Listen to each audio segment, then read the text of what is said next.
Hi, it's Bruce. It's Saturday, December 11th, 2010. I hope you had a great Thanksgiving. I've seen 4 shows over the past month. That's a little slow, but you know, the holidays have been kicking in. One show I saw that is closed already is Spirit Control at Manhattan Theater Club. A very good drama. The reason to, well, you can't see it now, but Jeremy Sisto gave a really great performance as an airline traffic controller who had a very bad day and ruined the rest of his life. So Spirit Control was a pretty good show. The Pee Wee Herman show, Pee Wee Playhouse on Broadway. If you're a fan of Pee Wee Herman, if you like the Playhouse, if you're not decided about whether to see this or not, see it. That audience really wanted to be there. We were having such a great time. It's got Pee Wee walks out and you're just, it's happiness.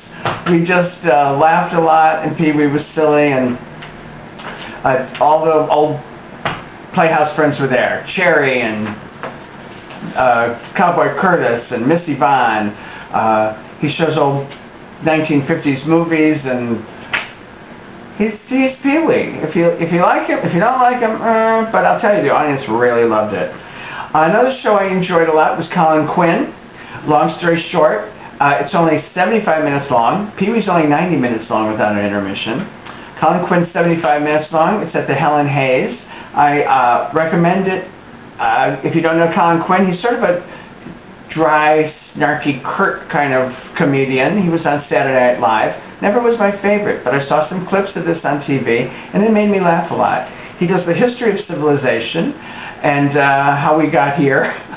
And he doesn't leave a ethnicity or country unturned. Equal opportunity bashing for humor. And it was quite good. I got a nice TDF seat, went Tuesday at 7, was out at 8:30. We were in the center and like in row H, and we had a nice time at Colin Quinn. I think they extended it to February. Pee Wee's only playing, I think, till January 2nd, so if you want some holiday laughs, those are 2 great shows. Last night, Bill and I went to see a preview, and I stress preview, so this is not a review, this is my comments on the preview, and there will be spoilers. So if you don't want to hear anything about Spider-Man, the musical, turn off the dark. Don't listen to me right now. And it's a preview. They're working on it, doesn't open until January. They got a lot of changes, but I'll tell you, they got a lot of changes to do. I walked in, and I was really excited, actually. I wanted to see it. I heard good things about Act 1, and they did a curtain speech about how, you know, it might stop or whatever. This is the 9th preview. And it did stop once. Someone couldn't get in. It looked like someone couldn't get into a harness on time for one of the scenes. Okay, this is Julie Taymor's big directorial effort of doing Spider-Man the musical, with music by Bono and The Edge. And let me tell you that I think that it needs work, and they know that. And what I do first? Well, Act 1 is better than Act 2. However, Act 1 takes a long time to get going. It opens with Spider-Man coming out, going up a ramp, and the audience goes crazy. Then it's a flash forward, it turns out. And they wind up doing a lot of other stuff until Spider-Man comes back for again. There's this thing called the Geek Chorus, which is like 4 high school teenage angsty people that couldn't get cast in American Idiot, I guess. I don't know. And they're like pretending they're creating the Spider-Man story. So they like argue and they type on the computer and they say, oh, you should do that, oh, do that, oh no, why would he do that, what's his power, you know. And I'm like, just tell the story. Every time they come on, nothing gets advanced. Geek Chorus, bad. Then we go to Peter Parker going to high school and alienating all his fellow students and having a big beat-up ballet where they beat up Peter Parker for like a long time, beat-up dance. And that really goes on far too long. You get the point that he's an outcast. You could do that shorter.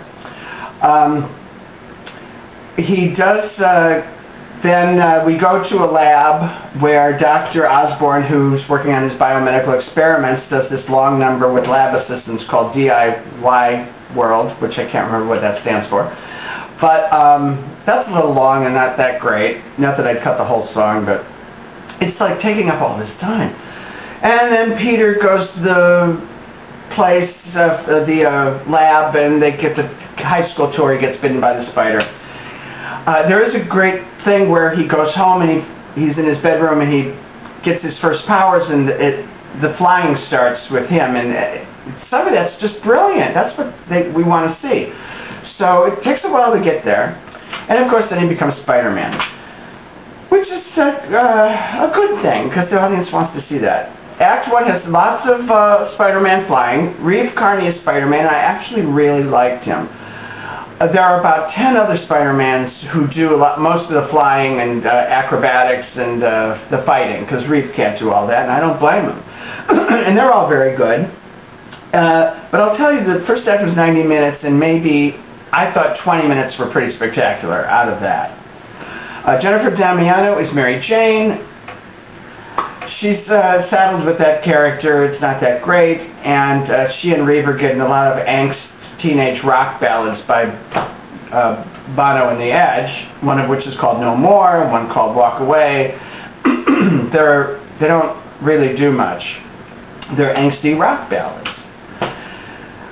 So Patrick Page plays Dr. Osborne and the Green Goblin, and he's pretty much the best thing in Act 1, besides all the flying and the technical stuff. He sings a fun song called I'll Take Manhattan at the end of Act 1. And so I was left a little more disappointed in Act 1, but seeing some, spectacular stuff for $65 million. The battle at the end of Act 1 between the Green Goblin and Spider-Man all over the theater is quite astounding. Then there's Act 2, which there's a lot of film in Act 2. A lot of villains come. There's like 6 other villains, and they're shown mostly on film. And when you see them on stage, it looks like they're auditioning for Project Runway. It looks like they're running down a runway modeling their costumes, basically. There's a number... Did I tell you about Arachne? There's another character called Arachne, who is a mythological character who's sort of overlooking this whole thing, besides the geek chorus making this whole thing up. It gets confusing. And she's a spider goddess sort of thing, and she sings, and she really should be played by Idina Menzel because she needs a little bit more depth.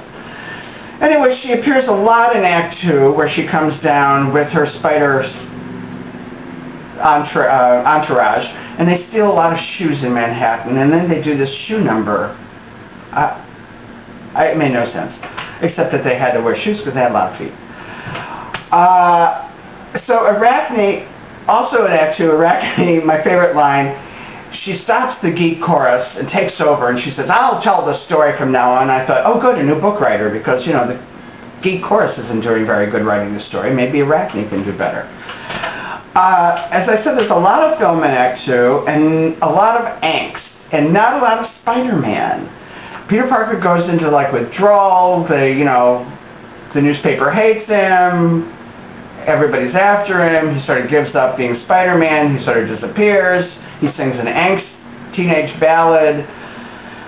He takes out takeout food at home, and he sits around, and the audience is sitting there waiting for Spider-Man again.